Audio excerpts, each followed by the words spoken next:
આજે આપણે જોઈએ 6 મહિનાથી 1 વર્ષના બાળકોને ખોરાકમાં ખાંડ મીઠું આપવું કે નહીં.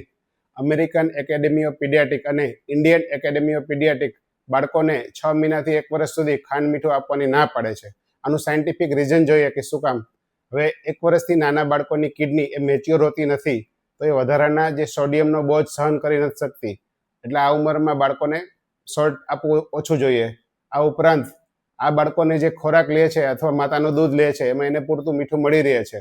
વધારાનું સોલ્ટ ખાવાની જે આદત છે એનાથી મોટી ઉંમરે વધારે ખારું ખાવાની આદત પડે છે. આના લીધે આવા બાળકોને હાઇપરટેન્શન થવાની શક્યતા વધારે રહે છે. આ સિવાય સુગર શા માટે ના આપવું જોઈએ? તો 6 મહિનાથી 1 વર્ષનું બાળક છે જે માતાનું દૂધ લે છે અને ઉપરનો ખોરાક લે છે એમાં જોઈતું સુગર મળી જ રહે છે, તો આ ઉંમરમાં વધારાનું સુગર આપવાની જરૂર હોતી નથી.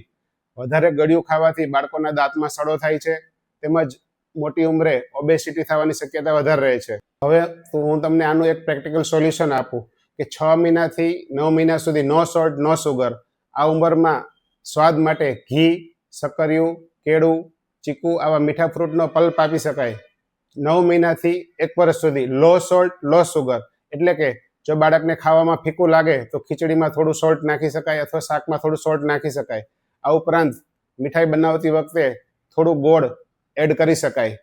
પરંતુ વધારાનું જે મીઠી વસ્તુ કે વધારાની જે ખારી વસ્તુ છે, જેવી કે પાપડ છે, પિકલ છે, નમકીન છે, એ ઉપરાંત સલાડ કે ફ્રૂટમાં કે આપણે છાશમાં જે વધારાનું મીઠું નાખીએ એનો ઉપયોગ ન કરવો જોઈએ. એ ઉપરાંત જે ગળી વધારે વસ્તુ છે કે જલેબી છે, પેંડા છે, બરફી છે, જાંબુ છે, આવી મીઠાઈ વધારે ના આપવી જોઈએ. અને બાળકોને જે મીઠું આપવું હોય તો એ આયોડાઇઝ સોલ્ટ જ આપવાનું, સિંધાડું મીઠું નહીં આપવાનું. જો તમને અમારું આ પેજ ગમે તો એને લાઈક કરો, ફોલો કરો અને તમારા મિત્રોને શેર કરો. આભાર.